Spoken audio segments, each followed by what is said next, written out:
Olá, meus queridos, estamos de volta. Vamos falar hoje um pouquinho, continuar, na verdade, falando sobre a colonização do Brasil. Na semana passada falamos um pouco, nas aulas anteriores, falamos sobre o processo da chegada dos europeus, falamos sobre o processo de colonização com as capitanias hereditárias, o que deu certo, o que não deu certo, enfim, o governo geral. E hoje vamos falar um pouquinho sobre a escravização de pessoas. O nosso país, que teve mais de 300 anos de escravidão, que temos uma cultura, uma herança muito forte desse sistema de escravidão, ainda nos dias atuais, né, que a gente sempre, vez ou outra, a gente está discutindo. Então a gente vai entender um pouquinho como foi que aconteceu aqui no Brasil. Então eu trouxe aqui um mapa para a gente ter uma noção de onde vem os escravos, a grande parte dos escravos africanos para o Brasil, para onde eles foram destinados.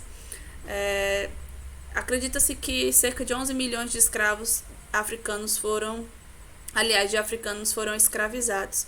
E desses 11 milhões, cerca aproximadamente, né, 4 milhões foram trazidos para o Brasil. Então é importante que a gente entenda a diversidade desses povos que vieram para cá. Então a África, vamos novamente relembrar da grande diversidade cultural existente na África. Então aqui no Brasil essa diversidade também foi encontrada. Então o escravo, os africanos, eles não tinham a mesma língua, eles não tinham a mesma cultura. Então eles vinham de regiões diferentes, com culturas diferentes, com idiomas diferentes, o que dificultou também, obviamente, o processo de adaptação deles aqui no Brasil, por não entender a língua, às vezes, dos negros que vinham com eles, das pessoas que vinham com eles nesse trajeto. Bom, esse trajeto de vinda da África para o Brasil era uma trajetória bem difícil, e que muitos deles muitos não resistiam pelas péssimas condições que se encontravam. Então aqui tem uma imagem do tumbeiro, os navios negreiros chamados de tumbeiro, justamente pelas péssimas condições e que muitas pessoas chegavam a não completar a viagem. Então eram todos amontoados, pouca alimentação e de péssima qualidade, tomavam água quase apodrecendo. Enfim, a situação era uma situação bem caótica para que eles se encontravam. Então, amarrados, amontoados, o espaço escuro e úmido era um espaço bem propício também para a proliferação de doenças. Então, era bem comum alguns não resistirem. E eles eram trazidos para o Brasil. Vamos lembrar também da questão que aqui, a partir de 1500, da chegada dos europeus, com a determinação de Portugal da guerra justa de escravizar somente os nativos, os índios que prestassem resistência ao processo de catequização. Então, foi trazidos para trabalhar na mão de obra, para ser a mão de obra, os africanos aqui no Brasil, na cana-de-açúcar, na produção da cana-de-açúcar. E nesse momento a gente observa que grande parte dessa produção da cana-de-açúcar, grande contingente de africanos foram trazidos, destinados para essa atividade. Alguns deles já tinham conhecimento de técnicas ligadas à transformação da cana-de-açúcar em açúcar, que era algo lucrativo para Portugal naquele contexto econômico. Então a gente vai falar um pouco da economia, da economia local, colonial. Então o tráfico foi algo muito forte na nossa história, o tráfico de escravos, e era um importante elemento para os interesses mercantilistas. Então se enxergava o africano como fonte de lucro, né, mão de obra e lucro. Então nesse contexto mercantilista, em que o principal objetivo era a obtenção de lucro, o principal objetivo era aumentar a potência econômica das nações. Então foi investido de uma forma muito forte o tráfico negreiro. E vamos falar um pouquinho sobre a escravidão na Antiguidade, a servidão na Idade Média.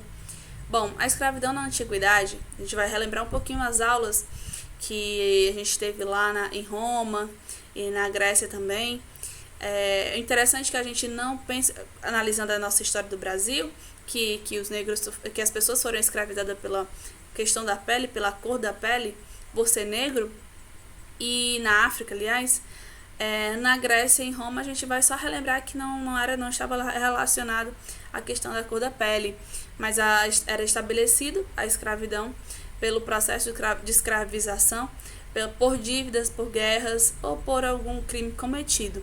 Então, bem diferente. A gente precisa compreender, precisa lembrar, destacar que o processo de escravidão, a escravidão em si, ela não aconteceu de uma forma única, né, em todas as civilizações. Então, existem as peculiaridades. A escravização que aconteceu em Roma e na Grécia é diferente da escravização que aconteceu aqui no Brasil com os africanos, tá certo? Então, só para relembrar, mas acredito que vocês já tenham conhecimento, né? E a servidão na Idade Média? A servidão na Idade Média não estava ligada na mão de obra ser uma propriedade, assim como o escravo era. O escravo era caracterizado por ser considerado uma propriedade e o servidão não. O servo ele tinha uma ligação com o senhor feudal de fidelidade. Então, ele prestava serviço para o senhor feudal e o senhor feudal, por sua vez, dava suas terras para ele trabalhar, para ele e dali tirar condições de subsistência. Então, o que ligava era esse laço de fidelidade, de interesses entre o servo e o senhor feudal. E o servo ele era considerado livre, diferentemente do escravo na antiguidade, que era considerado era um patrimônio que era considerado não era livre e pertencia a outra pessoa, né? Então a liberdade aí era o que também diferenciava. E a escravidão no continente africano. Então, para a gente entender a escravidão no continente africano, é interessante que a gente trabalhe com uma pergunta. O africano escravizava africano? Então, há algum tempo atrás, essa discussão veio à tona, e é interessante que a gente também lembre que o escravo, aliás, o africano, ele não escravizava africano. Como a gente também viu aqui, a África é um continente rico de diversidade. Então, eles tinham os costumes de acordo com as suas tribos, os deuses que cultuavam, a língua que falavam.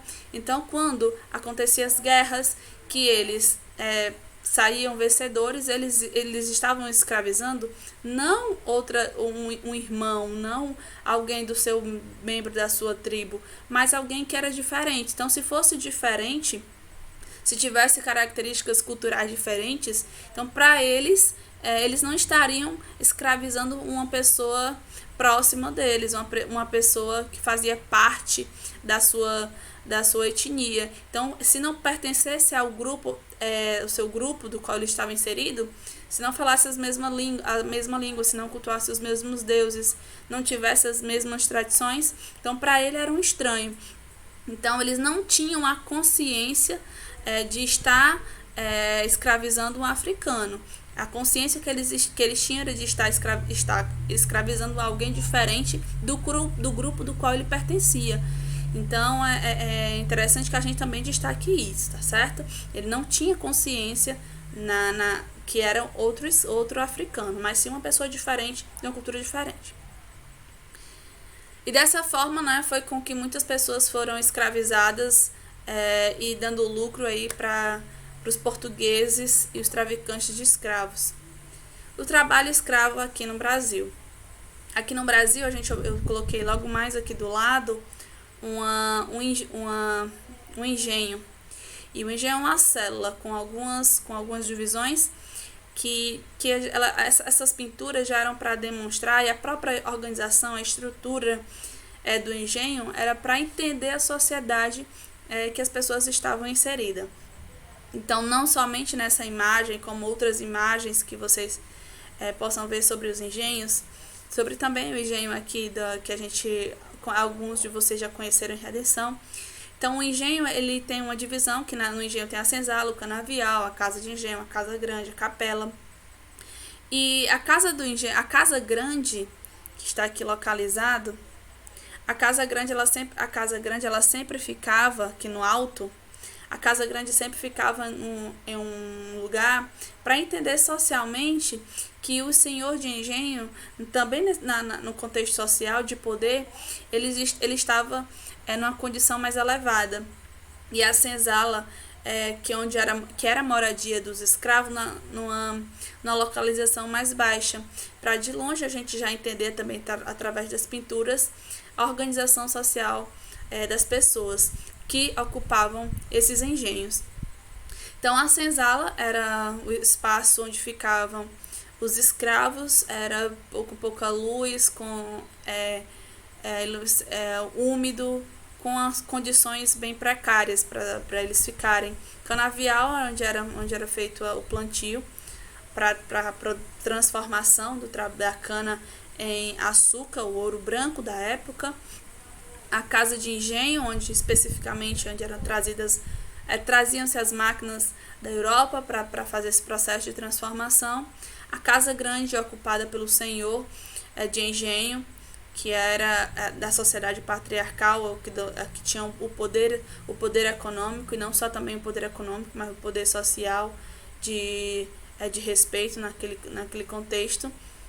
A capela, onde é realizada os eventos religiosos, e onde também os escravos eles eram trazidos também, era para o processo de catequização, e eles eram batizados com nomes cristãos, né? Então eles perdiam. Interessante também, curioso também falar que eles deixavam de ter o nome que eles tinham onde eles moravam na África, e eles passavam a receber nomes cristãos, ou seja, a identidade deles também ficava perdida. Não é que ficassem perdida, era desconsiderada, né? A identidade dele no contexto que eles tinham, porque eles se reconheciam como africanos, como um membro de uma cultura africana, e chegando aqui no Brasil, eles eram dados outros nomes. Alguns deles, por resistência, não obedeciam quando era chamado pelo nome que era dado, porque queriam ser chamados pelo nome. Então, isso era um ato de resistência, você não obedecer ao nome cristão quando era chamado, e querer ser chamado pelo seu nome. Imagina só, né? Só o fato de você querer ser chamado pelo seu nome, nem isso você ser respeitado. Um desrespeito à cultura, um desrespeito à identidade muito forte. E a hierarquia escrava. Então, nem todos os escravos ocupavam os mesmos espaços nessa sociedade, nessa estrutura. Então, nessa estrutura tinha o escravo direito, que eram os escravos que trabalhavam na agricultura, na lavoura. Aí era um trabalho muito forte, um trabalho que exigia muito do físico, uma exploração muito intensa. Então o trabalho era tão forte para os escravos que alguns deles, a estimativa de vida deles era em torno de 30, 35 anos. Então muito cedo eles já tinham suas forças esvaídas em tanto trabalho, a exploração tão grande e as péssimas condições também de alimentação. E eles comiam o resto de comida, as comidas do senhor de engenho, dos seus senhores, e a alimentação era bem precária. Então eles não tinham os nutrientes necessários para trabalhar da forma que eles trabalhavam. Então esse escravo de Eitros era o escravo que trabalhava na lavoura. O escravo doméstico, o escravo doméstico era aquele que tinha uma condição um pouco, não é que é melhor, porque só a condição de escravo já é bem cruel. Mas o trabalho era menos pesado, e eles trabalhavam nas casas. Esse escravo doméstico era considerado, era chamado para ser escravo doméstico, o escravo que eles demonstravam ser mais dóceis e ser mais confiáveis. Eles demonstravam ser mais dóceis e confiáveis, por isso eles tinham aí algumas vantagens em relação aos escravos de eito. Os escravos de ganho, esses escravos de ganho também são os escravos que comercializavam nas ruas. Então é presente algumas pinturas aqui no Brasil, quando eram retratados a cultura do Brasil, as escravas vendendo doce, por exemplo, são escravos de ganho. Então ficava, alguns deles, havia as situações, alguns davam os lucros para os seus senhores, outros uma parte do lucro, e alguns que tinham as condições de ficar com parte do lucro, eles juntavam essa parte do lucro que eles ficavam, poderiam até chegar a comprar a sua alforria, que seria a sua liberdade. Então, havia casos da conquista da sua liberdade. Então, a gente vai lembrar que a escravidão foi abolida aqui no Brasil em 1888 e não foi algo, foi uma luta, foi um processo que eu quero dizer que aconteceu aos poucos, esse processo de abolição da escravidão aqui no Brasil.